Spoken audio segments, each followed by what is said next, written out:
Hi, my name is Harrison Abrams, and I'm here to tell you why 1917 should have won the Oscar for Best Picture last year. So, for a little background on the movie, it follows the mission of Lance Corporals Blake and Schofield as they trek across the German line to warn a company that they are falling into an ambush. And if they fail, it will lead to 1,600 men being ambushed and completely wiped out, and probably a loss in the war.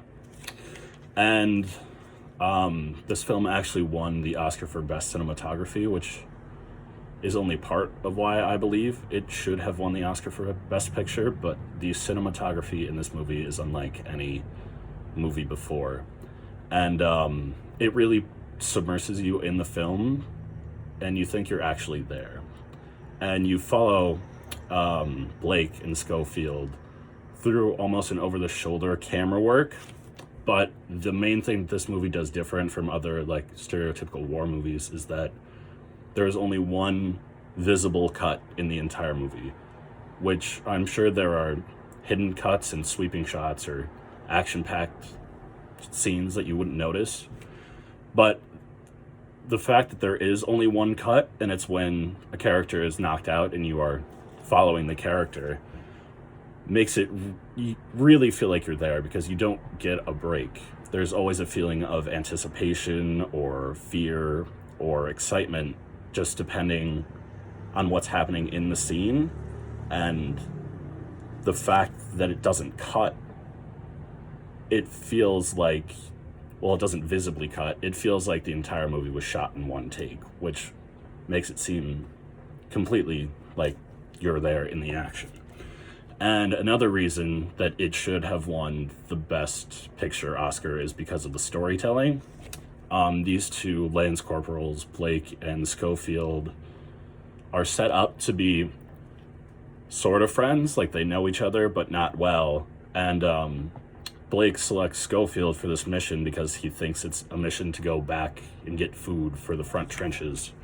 But when they start on the mission, it's obviously much more difficult. And throughout, Lance Corporal Schofield almost dies multiple times, and that sets up a hatred for his kind of friend Blake that carries about halfway through the movie until Blake is stabbed by a German pilot that he's trying to save from burning to death because he's been shot down. And you see just the pain in Schofield's eyes, just sadness, and that pretty much carries him throughout the rest of the mission, just vengeance and making sure that the mission is carried out, just to make sure Blake didn't die in vain. And the way that Schofield carries himself is so incredibly real. He's running through enemy lines, getting shot at. He's terrified, and he really just embodies what it seems like to be a soldier running solo through enemy lines to try to save 1,600 men.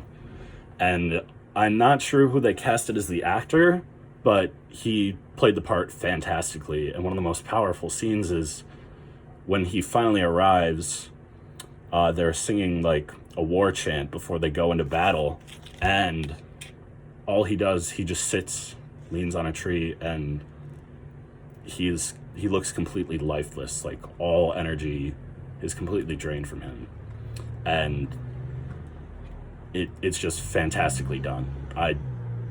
It's the best acting I've seen in a long time. And just in the end, he does make it, and you think, who was the absolute genius that came up with this idea? Like, this was a great movie, shot well, it's insane. And then it cuts to it's like in memory of the actual Lieutenant Schofield who told the story, so it's a real story. So for them to shoot this like they did, completely in what looks like one take, and to have such a good actor portray all of the emotions that Schofield is feeling, I honestly think that it deserved the Oscar over Parasite, which was also a fantastic film, but I don't think it was as engaging. So that is really why I think 1917 should have won the Oscar for Best Picture.